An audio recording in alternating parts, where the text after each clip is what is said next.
Okay. Well, good evening and welcome to session 3 of Pray, Fast, Love. And tonight, let's begin by recognizing the power of our God in our lives and praying together. Our Father, who art in heaven, hallowed be thy name.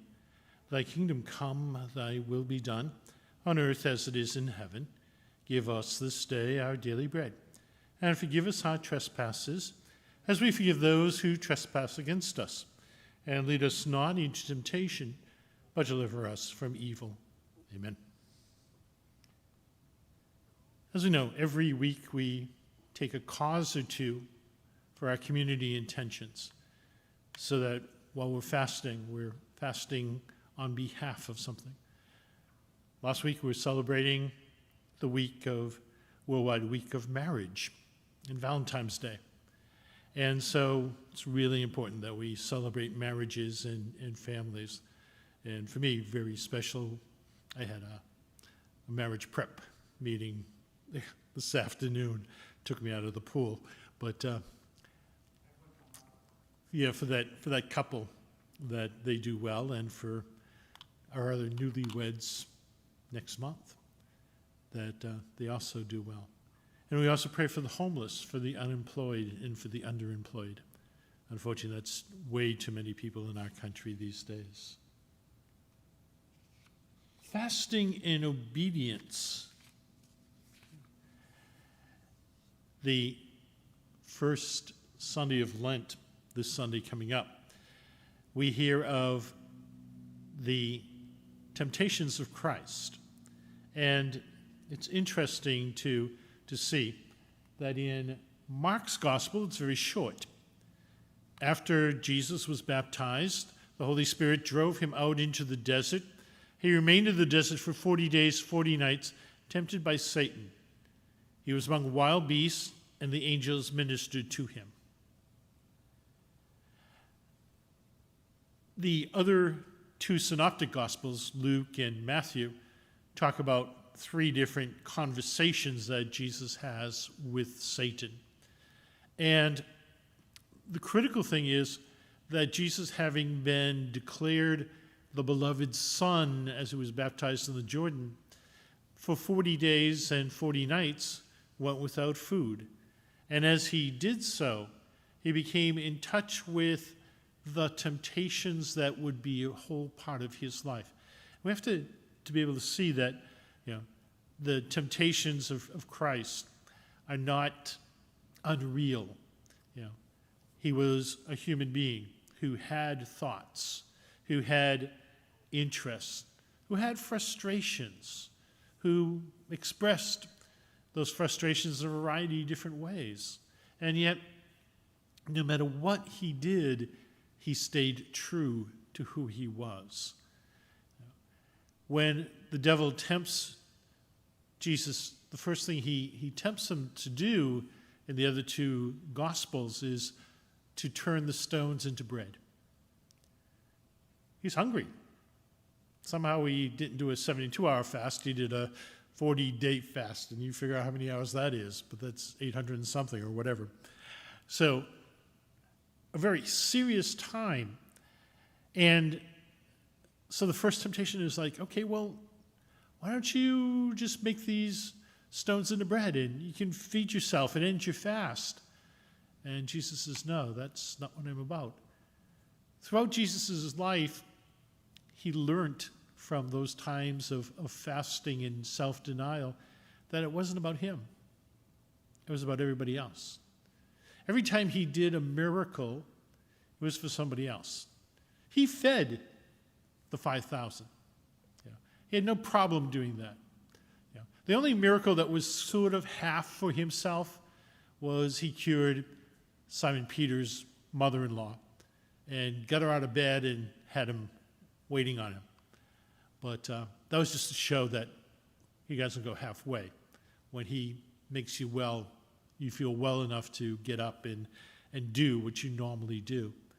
But that's the greatest temptation, was to not be obedient, and to look for what's in it for me. How many times does that ruin somebody's life when we put ourselves first rather than someone else. And when we fast, we're putting something else, someone else, whether it's God or our cause of the week or the intentions we have, or just to put our lives back into perspective. Yeah. That's the whole part of obedience. We too are obedience when we allow God to create space in us. Yeah. And that's the good part of being people who fast. Fasting creates space for God. Yeah. When you're feeling hunger pains, you have a choice. You can grab a glass of water or for me, it's coffee, black coffee in the morning and iced coffee. It's all the same, just black and ice. But whatever it is, it also helps you to realize that, okay, here's my closeness to God. Here's how God works for me and helps me in my life.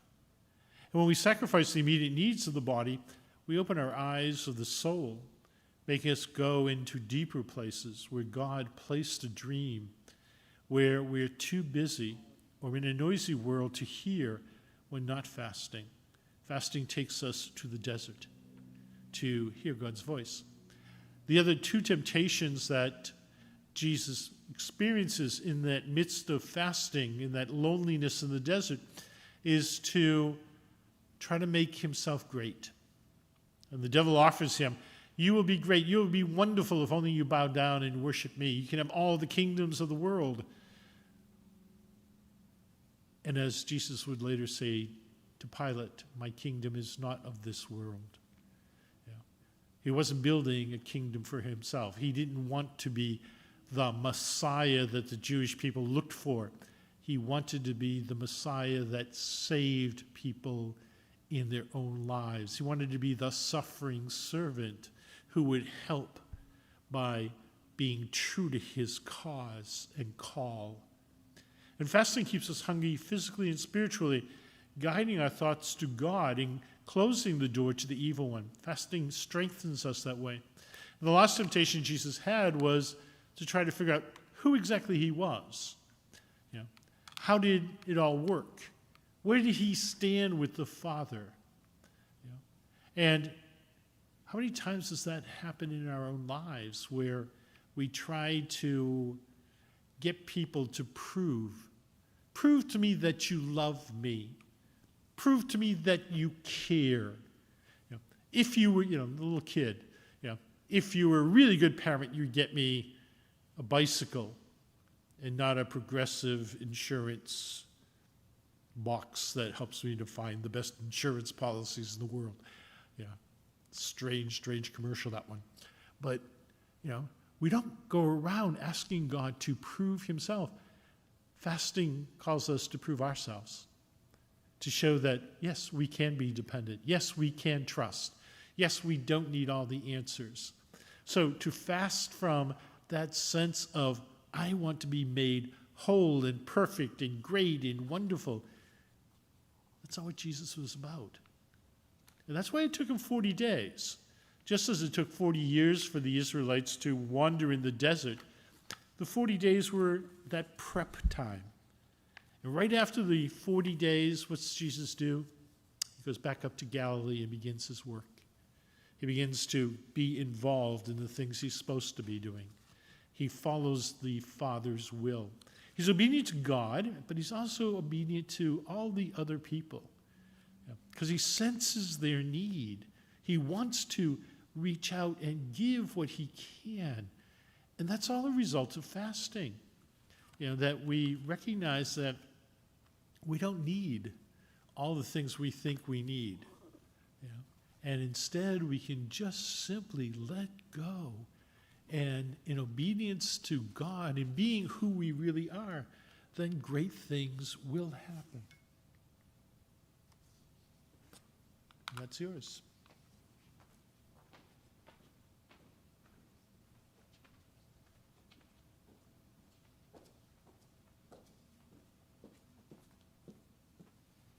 Thank you, Father Jim.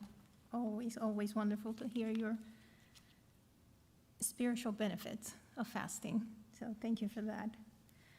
And so I started with this one because everybody looks at it and they chuckle. They're like, yeah, that makes sense. But seriously, it does make sense. So I'll tell you, I decided to adopt OMAD, which is 1 meal a day. And I have to explain this. Some people say, well, you only eat once a day, so you only live for half an hour, you do 23 and a half hours of fasting. Not necessarily. Some days I might just eat for half an hour and that's it, and start my fast. But typically what I'll do is I'll open with like a snack, something healthy, and then 3 hours later or 4 hours later, I'll eat a meal and I close. Or I'll do it the other way around. I eat a full meal, and then I eat I discovered dark chocolate. Oh my goodness. You just add salt to it and it's delicious. So that's my preferred snack now that I have. So it's easier for me because instead of having to plan, 21 meals a week plus snacks, I only worry about 7. And those 7 are just amazing. They are great because it gives me extra time. I just found all this extra time, not to mention the savings, because I'm not buying all this food, that extra food, that it was actually not necessarily good food when you think about it. So this is a perfect time in Lent for almsgiving, because now I have a little bit of extra that I can definitely do the right thing with that. This week I was listening to Pray More Novenas retreat, and in it they have this guy called John Leonetti, and he was talking about prayer, penance, and almsgiving. And so I thought about it, and I said, well, this is obviously the perfect time to do all 3 of those. That's what Lent is called for, to do. But one thing he said that it caught me by surprise, he said that St. Teresa, Mother Teresa, was scolded by someone because she prayed too much. And somebody actually said to her, if you can think about all the people you could be helping if you weren't praying all this time. And apparently she looked at the person with her kind eyes. I figure it was dead in the eyes because she was that kind of person. And she said, I wouldn't be able to help anyone if it wasn't for the time I spent in prayer. So that's why in Pray, Fast, Love, we put prayer first, because it's understood that that's where we get the strength for what we're trying to do. And like Father Jim had told us before, everything belongs to God, and we should humbly start with prayer, asking for his help. So it is a foundational piece, and Lent is what we're doing is this with fasting, there's a launching pad. So it's allowing us to get serious on prayer and fasting and almsgiving. And almsgiving is truly love, because it's putting the will of the other ahead and doing that. And so the idea is that we, just like we're doing intermittent fasting, that it becomes a way of life, that we start looking into that direction. And help us also combat, like Father Jim was talking about this. And, and this is true, when you look at all the sin, the backup, what causes all sin is really pride. It's always pride. It's like he just said, it's me first, is that ego thing. And so this guy was saying in his talk, and I thought it was fascinating, that there was an Olympian a few years ago that she got the gold medal in skiing.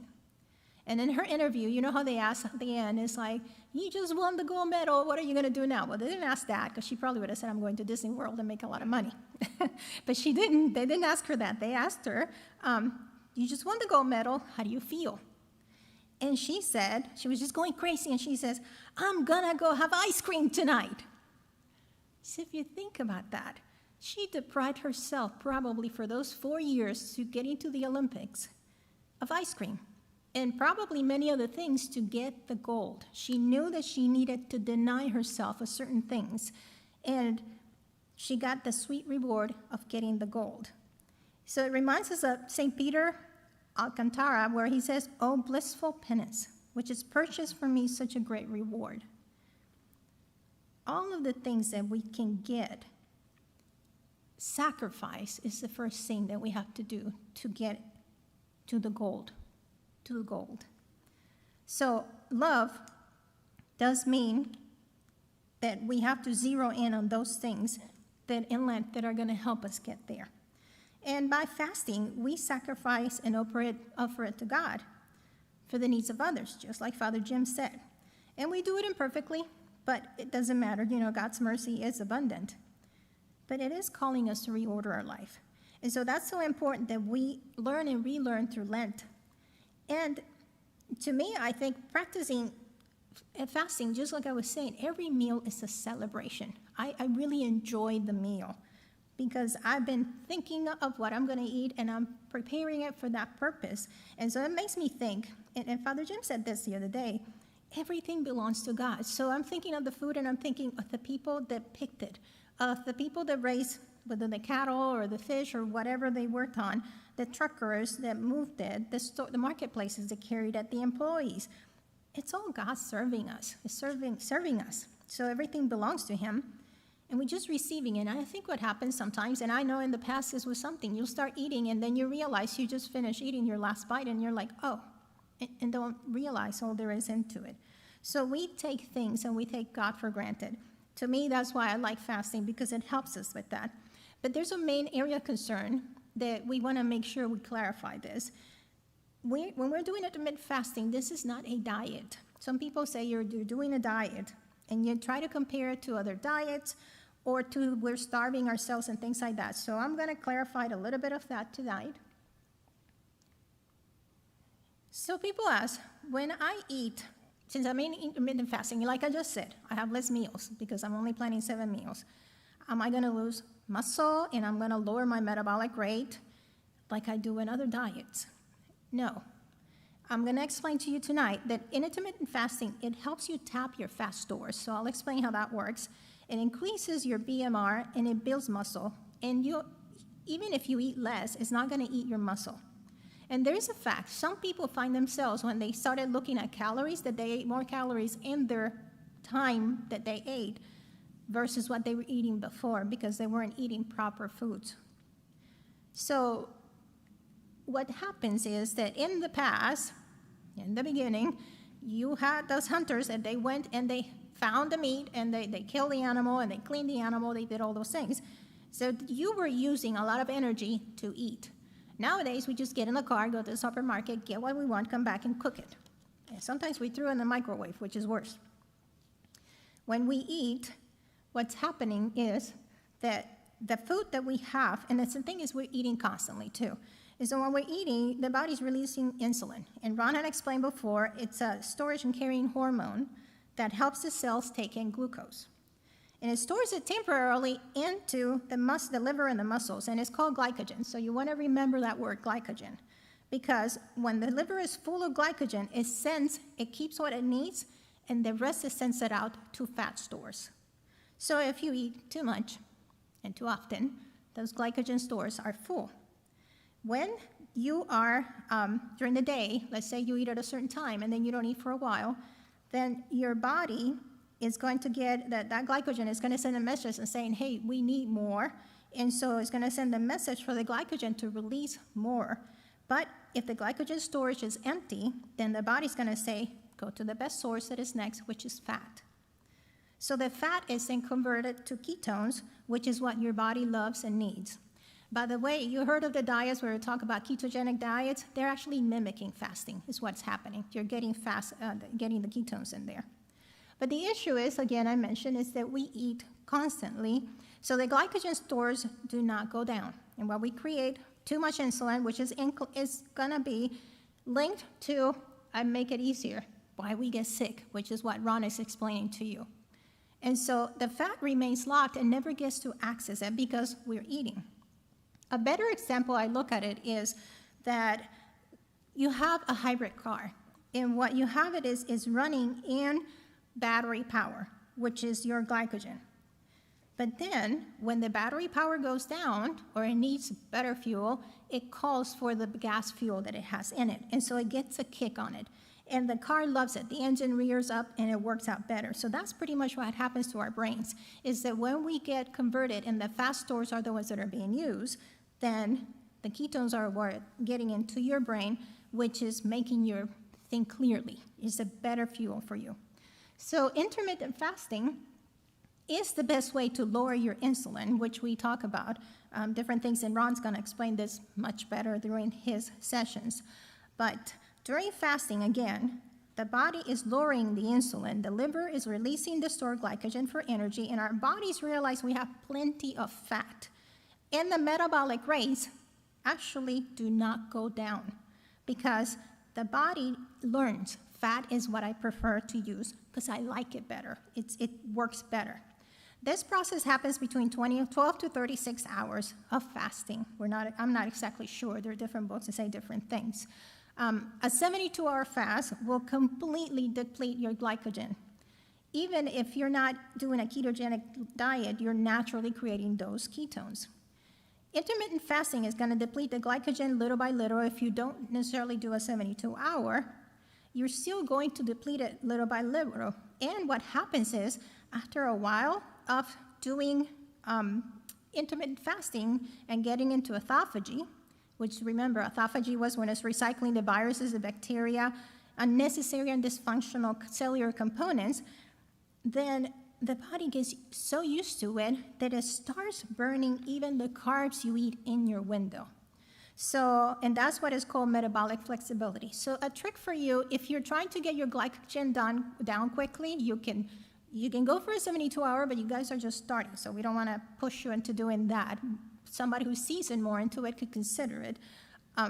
You can also, once you're doing your smaller windows, 12, 14, 16, 18 hours, then you can then choose to, for a few days, go ketogenic. And so what you eat, if you make it no carbs or low carbs, then you're also going to get to deplete that glycogen, and you get to that metabolic flexibility. The other thing that we have is the muscle mass, the question, well, am I going to lose muscle mass? No, actually, you remember the Minnesota starvation experiment that I talked about thing? One of the things that they noticed was they lost muscle mass. But with IF, it's the opposite because the body learned to use fat, so it leaves the muscles alone. Furthermore, the other thing that happens is there's the human growth hormone, and for a while this was the fad. Everybody was injecting themselves with the HGH to lose weight because this is what they were trying to get to. But that naturally decreases with age.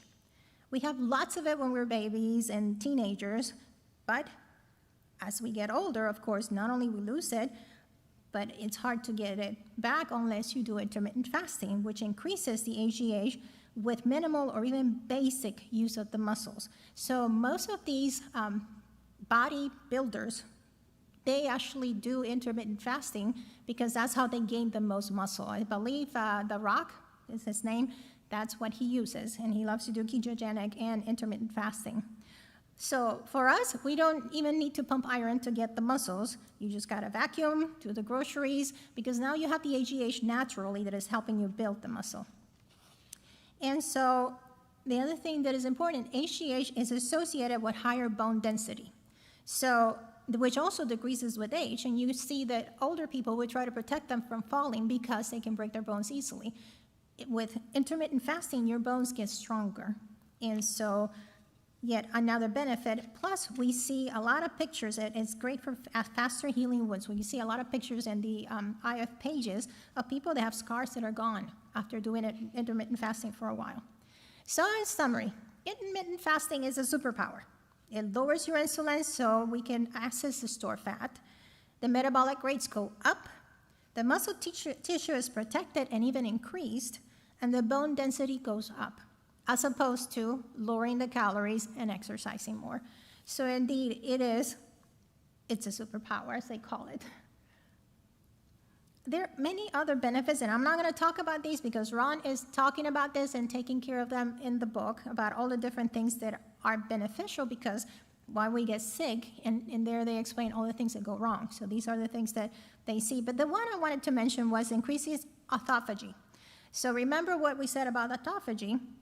One of the things that I find the most fascinating is that you see people that have lost 100 pounds or more. Typically, a weight loss of that nature takes surgery to remove the excess skin. But with people that have been doing fasting, that's not the case because through autophagy, the skin gets eaten up as well. So you don't have to worry about that. And I thought this was interesting. In yesterday's Gospel of Ash Wednesday, when it says, when you fast, do not look gloomy like the hypocrites. They neglect their appearance so they may appear to others to be fasting. And as soon as I heard that, I didn't mean to be judging anybody. I said, of course they wanted attention. That's what it is. Because when you do intermittent fasting, your skin actually looks better. You glow. When you're fasting, people can't really tell you're fasting unless you tell them you're fasting or you don't take care of yourself. So in reality, it just hit me when I read that yesterday. So let's go through some of the studies. This study was from Scientific Reports, and it is called the Real Life Fountain of Youth for IF. In this one, it was done on humans, so any study is done on humans is better than any others. And they took blood samples, specific intervals, 10, 34, 58 hours, and there was many benefits that came from there, but I wanted to mention a few. One of them was the antioxidants that defend the cells from free radicals went up. Mitochondrial activity, which is the powerhouse of the cell, fasting ramped it up. Cannibalism, or think cannibalism. Autophagy, breaking down unwanted cells, bacteria and viruses. We know that already. And then anabolism, think about upcycling. Those parts, broken parts or amino acids that did not get to be put together, that did not get to be eaten up, they actually get built up into new muscles. So these are all benefits that came and that were found on these studies. There were 3 other studies I want to mention. The one from 2017 at Harvard University that is called a cellular vacuum cleaner reported that fasting enhanced the ability to dispose junk proteins. 2018, Georgia State University identified BHB increasing by intermittent fasting. BHB is a molecule with anti-aging effects that increases. And then in 2018, MIT biologists found a 24-hour fast could reverse age-related intestinal cell function. Now, we said that during the 28 days, we don't want you to be weighing yourself. And mainly, we make that point for many reasons. The main one that I like to make that point is because it's ministry. We want you to be healthy. We don't want you to be concerned about diets or losing weight or any of that. Those are side effects. But if your BMI, if your body mass index is higher than 25, you are considered to be overweight. And if you are above 30, you are obese. And we're not being good stewards of the gift of our body, the temple of God, if we are at that point. So if you want to calculate your body mass index and see where you're at, you can go to any particular pages and Google it, and you can find that. This one is from NIH. The other reason that you don't want to weigh is because these are pictures of the same person, same weight, after doing intermittent fasting. And what you can see is that they look totally different. This is what's called body recomposition. You may weigh the same thing, but it doesn't matter because what happened is that your body got stronger, your muscles got bigger, and muscle weighs more than fat. So this is why we look at it that way. But if you want to go into after the 28 days, if you want to check to see how your body mass index is working for you and all that, and you wish to weigh yourself, then we suggest that you do 2 different options. One is that you may want to do a trend. So that means that every day you do weigh yourself, you write it down. Don't let the scale determine your mood or if your self-worth or any of that. Simply write it down. At the end of the week, you put all those in a spreadsheet, you add them up, you divide it by 7, it gives you an average. Every week you look at the average, that's a better way. Because there are trends on certain days that maybe you had a fatty item. When you eat something that has a lot of fat, your body keeps the water, because so it wants to dilute it. So it's not that you gain weight, you just have extra water. But a trend will help you with that. And of course, the best other option is to get the honesty pants. This is a good way for the BMI to help if you're getting there, because after a while, you put the pants on. You can choose what you're going to be your goal pants to be, but you put them on and you can tell if they're tighter or not. So that's a better way to do that. Again, these options are only after the 28 days, and again, it's not our focus. It's just to help you with keeping the temple of God in good shape. Lent is really time for change and a time to get closer to God. And fasting is done properly. If done properly, it creates a hunger for God. So we'd rather you focus on prayer, fasting, and loving. And I now pass it on to Ron.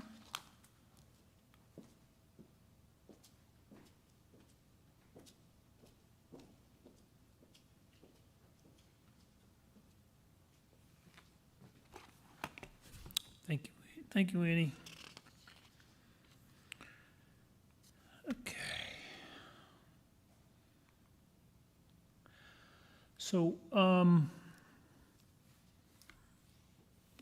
was thinking about the BMI, and I was trying to think about when I first encountered BMI and what it was, and I'm not sure when it started to become such a metric that is used, but it's a very powerful metric. In fact, one of the things that a lot of the actuaries for insurance companies use to determine whether or not you're insurable. If your BMI is a certain level, then they presume that you're going to develop certain lifestyle diseases, so your insurance rates go up. I know when we were visiting New Zealand, and we were talking to some people who were in the healthcare professions, and they were telling us that if you have a BMI that's over 30, you are not allowed to become a permanent citizen of New Zealand because it's such a powerful predictor. And the thing is, it's simply a relationship between your height and your weight. So, yeah, it's pretty powerful thing. So, and just to reiterate that all of the things that sort of we go over relative to why we get sick, it is presented through the paradigm of insulin resistance, and just reiterating also that that's one of the major components of why we get sick, but there are in fact others as well. Looking at cancer, 50 years ago, 1971 was when Richard Nixon launched his war on cancer, and here we are 50 years later, and it hasn't gotten a whole lot better. The rates of cancer diagnosis are still very high. They've leveled off in some areas, but they still continue to be, it's the second biggest killer of people on the planet. The outcomes are better these days, and the treatments are better, but a lot of people are still continuing to get, to develop cancer. So what that seems to mean is that there's something environmental, something that we're doing that's causing this to happen, and it's important, I think, to sort of try to figure out what those are, because 50 years is a long time, and they threw a lot of money at that war on cancer, and like I said, it isn't kind of working out the way that they had hoped that it would. I'm kind of getting a basic understanding of what cancer is uncontrolled cell growth. Okay, and when a cell mutates and experiences out of control growth, that can happen in any tissue in the body. It can happen anywhere from the top of your head to the bottom of your feet. No real clear understanding as to why it happens, where it happens. People who develop lung cancer who have never smoked a cigarette in their life. They've never worked in environments where you think it might cause or lead to lung cancer, but there's no shortage of people who develop lung cancer who don't have any of the predispositions that you would think that they would. Otto Warburg was a scientist, a German scientist, and this was back in the late 20s when they started to sort of figure out what cancer cells were and how they operated, and what he discovered was the two very important things. One was that cancer cells thrive on sugar. They just are sugarholics. That's their preferred fuel. And when their environment is high in sugars, they do much better in terms of growth. The other thing that he found out was that in as much as we talked last week about the mitochondria within the cells, which is where we get our energy. That's what the body uses to produce energy, and that requires oxygen, so it's an aerobic process. And what Warburg found was that cancer cells do not need oxygen to proliferate. Okay, so they feed on sugar, and they develop in an anaerobic environment, which means that they don't need oxygen to produce and reproduce. And what that points to is kind of almost like a perfect storm for in the presence of hyperinsulinization. So if you look at how that happens, insulin stimulates cell growth, okay, which is one of the things that we've learned. So if you bring those two things together, it is kind of a perfect storm for cancer cellular growth. The oops, there we go. Breast cancer is the most common cancer among females here in the United States, not across the globe. It is not the number one cancer among women. So that too sort of underscores how important environment is in terms of cancer development.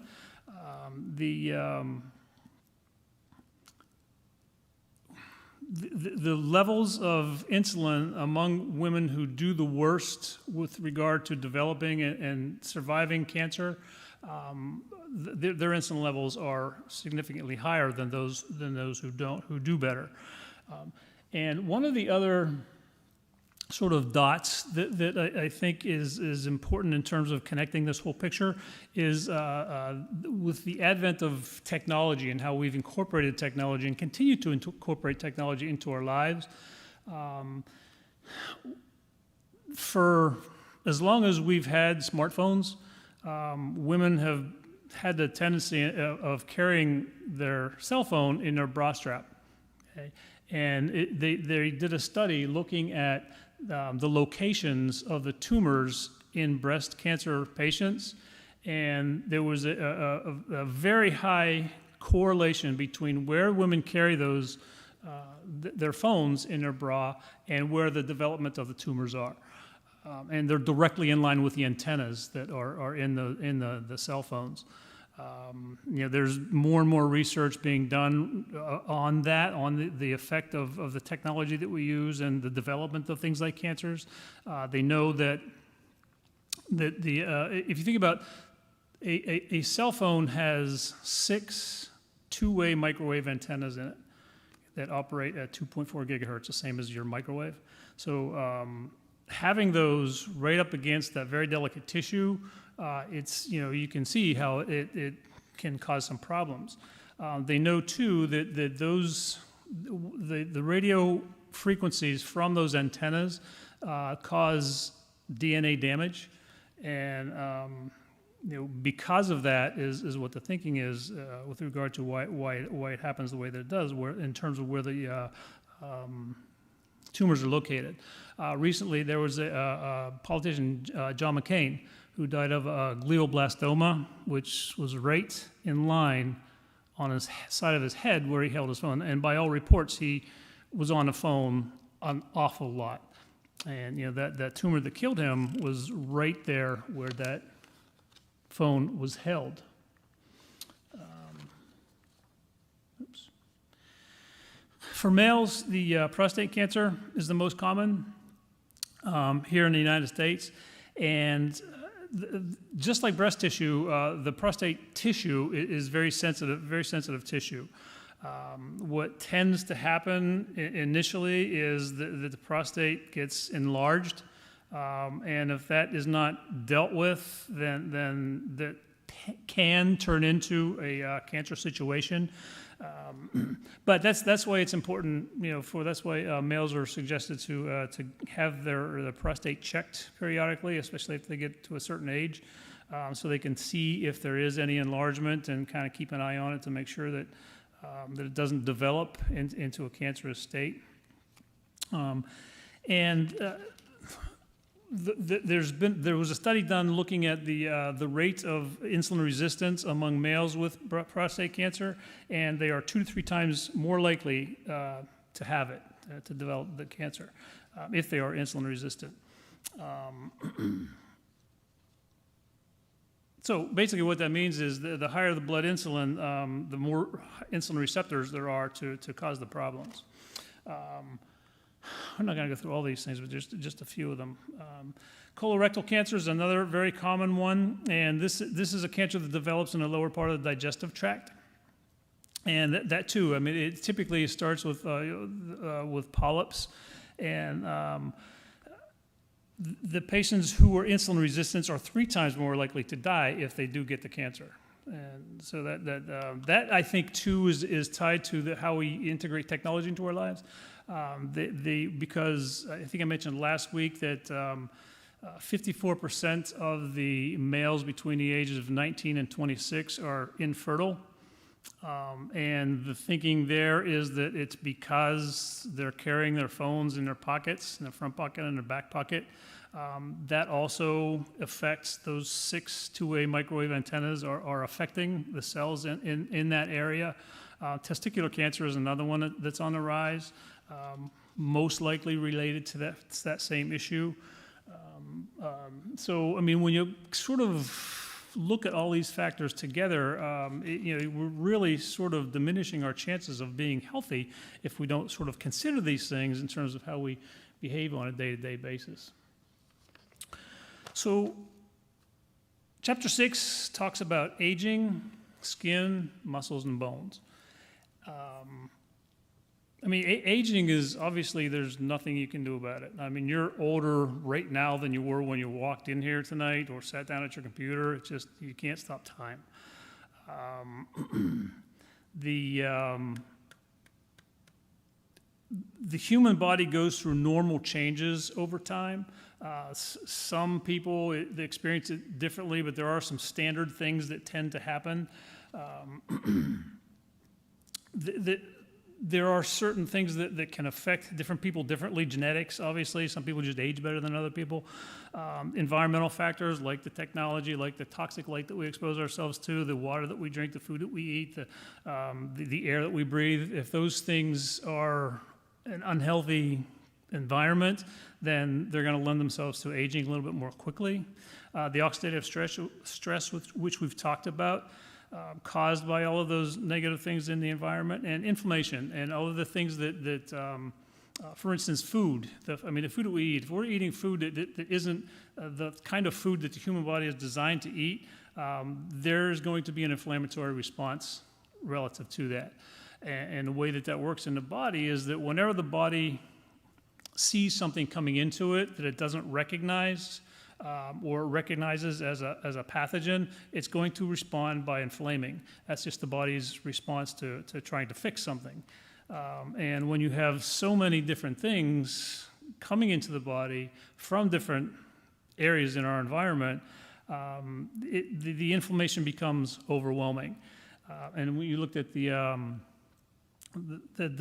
digestive tract, that there's a thin layer, a 5 microns thick layer of cells that separates the outside of the body from the inside of the body, that lining of the digestive tract. And the immune system is just on the other side of that thin layer. It's kind of like a layer of cellophane. Easy to perforate it, which results in what's known as leaky gut, which allows just all kinds of pathogens to come through. And in as much as the immune system used to be able to and is designed to look at these things that are coming through and identify them either as a nutrient or a pathogen, it loses its ability to do that when it becomes so overwhelmed by all of these toxic things that we're exposing ourselves to. Telomere shortening. Telomeres are those little sort of end caps on the chromosomes, and as we age, they tend to become less able to do what they do, which is to reproduce the chromosomes, and to tell different systems what to do within a body.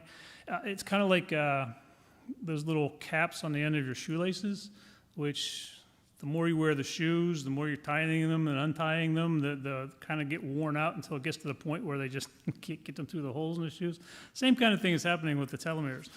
Over time, they lose their integrity, and a lot of these environmental factors factor into how quickly that happens.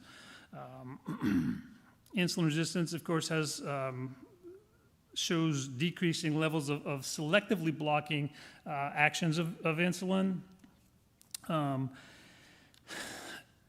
And then, of course, the autophagy and the apoptosis. Autophagy, which Annie talked about. When we look at autophagy being sort of the cleanup mechanism that the body has on board, and we're wired for that to happen, that starts to happen at around 18 hours for most people of a fast, okay? And then it peaks at about 72 hours. So, the way that we are sort of have been feeding ourselves for hundreds of years, decades, or, hundreds of years really, sort of doesn't allow us to get into that state where we're launching autophagy. The better we can do at allowing that to happen, the healthier we're going to be overall. Apoptosis is it's also known as programmed cell death. And the way that cells have a certain sort of length of time that they're able to exist, and that's by design.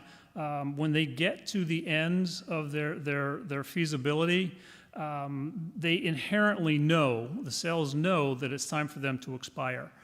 At that point, they start to degrade, and they just sort of,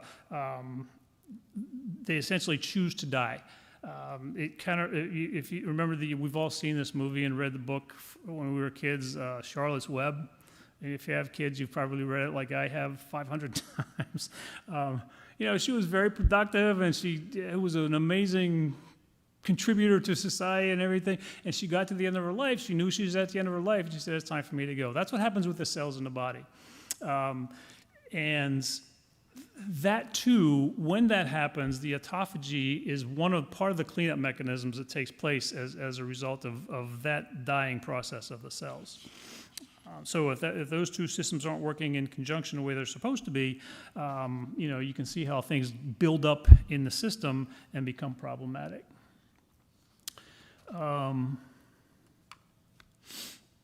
So some of the changes that we notice as we get older, skin changes. Your skin just doesn't have the elasticity that it did when you were younger. The structure underneath the skin sort of starts to break down.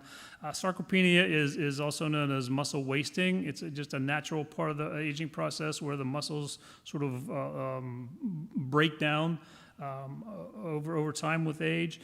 And then bone loss is another natural thing to take place.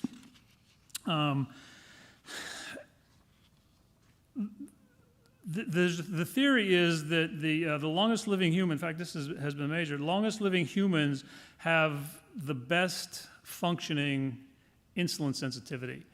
So when insulin levels are what they're supposed to be among populations that where that's happening, they age a whole lot better. Their longevity and how they're able to live a robust life late into their years is greater. Another thing that, with regard to the skin is, and this is another interesting thing about how the other things that we have going on relative to our health affect our longevity, is the presence of the melanin in the skin. And over time, that becomes less capable of doing what melanin does, which is to protect the skin. That's triggered through the light that we're exposed to through our eyes. There's what's known as a melanocyte-stimulating hormone, which is triggered through the retinal pathway via what's known as the suprachiasmatic nucleus, or the SCN. It's a structure in the hypothalamus, and its job is to signal these cells in the skin to get ready to be able to accommodate the UV A and B rays that it's going to experience later in the day. So, and I bring this up because by virtue of the way that most of us live our lives, we live in a very sort of unnatural and an indoor, microwave, blue-lit world, and we don't allow ourselves to be exposed to natural light cycles. And this is just a perfect example of how, who would think, that not exposing yourself to the morning light to the sunrise in the morning is going to cause you to not have the melanin response in your skin later on in the day. So if you do go out in the sun and have not had that early morning experience, then you're probably going to get burned. You're probably going to have that damage, and you're going to probably have aging of the skin. You're probably likely to develop, melanomas and things like that. People ask me why I don't wear sunglasses, and I tell them that it causes skin cancer. They look at me like I have 3 heads. They're like, "What are you talking about?" And that's exactly why. Because you need that light. God didn't put sunglasses on us when we were born. So there's a plan there. There's a system that works. So, the skin has all these different types of cells in it, and they all have distinct functions. They are all there for a purpose, and allowed to fulfill their purpose, they will. One of the questions on the first night, we had a list of questions that we put up, and one of those, do you have dark areas of skin around the areas where skin tends to fold, the neck, the armpits, places like that, and the skin tags, you have skin tags. If you have those things, then if that's the only thing you had on the list, then you likely have some level of insulin resistance, and the worse it is, the worse the insulin resistance is. But two conditions that are very prominent and are directly associated with insulin resistance are the keratosis, which is the skin darkening, and it kind of gets a little bit thicker, and the skin tags. Okay, and skin tags are just small little benign tumors, basically, and left to their own devices will continue to proliferate. And there is a causal relationship between those two conditions and levels of insulin that people have. So if you took a person that you saw those things on and you measured their insulin levels would be high.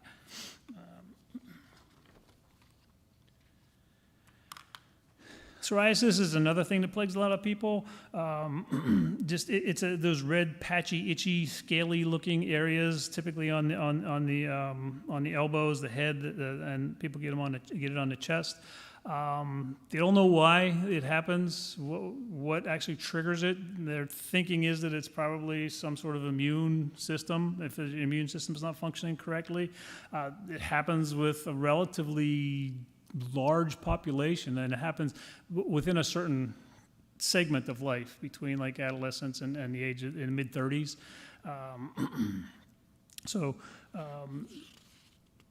But again, another strong correlation between insulin resistance and the presence of psoriasis is that people are 3 times more likely to develop it if they are insulin resistant. And then acne is just prolific across the board, especially with teenagers. And it's the little whiteheads and the blackheads that plague the kids. And once again, if you were to take the kids, the worse the acne is, the higher the insulin resistance is. So at this point, I haven't seen any sort of causal relationship there, but it's a pretty strong correlation, strong enough to make you want to do some fasting to address it.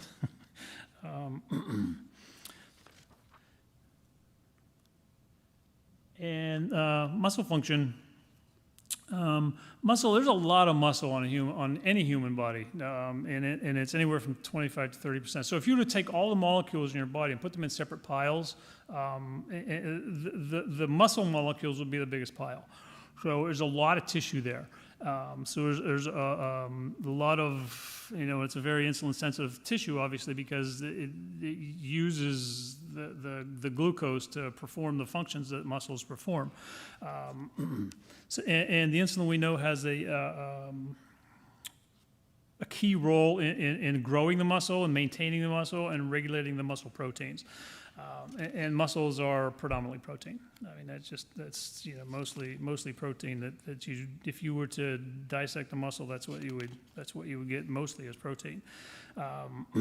So the more muscle you have,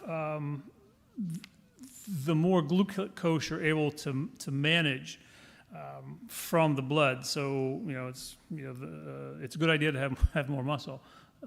Because the same amount of insulin is going to function better with more muscle on board. Sarcopenia I mentioned earlier is the natural process of muscle wasting over time. We lose approximately 1% per year of our muscle mass, just as a matter of course. Starting at middle age, whatever middle age is, I mean, I really don't know what middle age is until the day you die. I guess. Somewhere in the 50s, 40s, I guess. The muscle loss is greater and more rapid with people who have higher insulin levels. Another one of those and it makes sense too if you think about it. Muscles it's very active tissue, and the proteins need to kind of turn over. Okay, so they're always reproducing themselves. And that takes energy, and it also takes a lot of the signaling that's necessary for those proteins to be told what to do. That happens as a result of proper insulin, because when the insulin gets too high, that protein turnover doesn't really take effect as effectively. Ultimately, insulin is going to be the signaling mechanism that tells muscles to grow. That's why bodybuilders I don't know if they still do it, but there was a period where that's what they were using to get bigger, because they didn't want to use steroids, and because insulin really wasn't measured, when they tested the bodybuilders. And I know that probably 25 years ago, 30 years ago, I know people who were like just starting to get into bodybuilding, and they started to do this, and they didn't age so well. They just kind of, they just didn't do well after a decade or so of doing that. So not ultimately the best strategy. And then bones and joints. Bone also is a very active tissue. A lot of people, when you think of the bone structure of the human body, you think it's like wood or PVC or something, but it's not. It's really a very, very, very metabolically active tissue. And just like with the muscles where the proteins turn over, the cells within the bone turn over as well.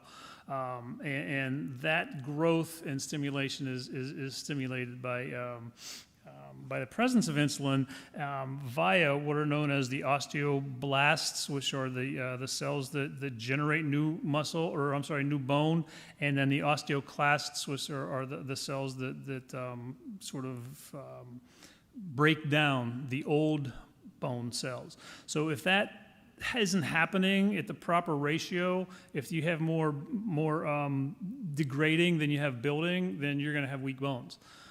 And that faulty signaling is what happens as a result of there being too much insulin in the system. Another sort of dot that is I think relevant when we start looking at this stuff is the dietary factor. I mean, they tell us to either take calcium or eat calcium-rich foods, but the fact that you could eat as much calcium, you could eat calcium all day long, but if your body doesn't know what to do with it, then it's not going to do, you're going to end up in the wrong places. For instance, if you were to take the arterial plaque that exists on the atherosclerotic veins in the heart and analyze that, there's a lot of calcium in it. It's not supposed to be there. And it ends up there because there's no signaling telling it where to go. So you have the calcium come into the body, and it needs to be told where to go. The mechanism that the body uses to tell that where to go is a vitamin called vitamin K2. And you find K2 in things like grass-fed butter, and red meat has K2 in it. And if your diet is structured such that you're not consuming the right kinds of fats and proteins, then your body is not being told where to put the calcium. So the calcium is going to end up in places where it shouldn't end up, like the extra calcium in the bones, in the heart arteries, and places where it really shouldn't be. It's going to become problematic. So what the point of that is that if you are consuming an unnatural diet, a low-fat, high-carbohydrate diet, you are going to be deficient in vitamin K2. So, the signaling isn't taking place, and things aren't going to happen the way that they should. And Father Jim, we have to wake him up.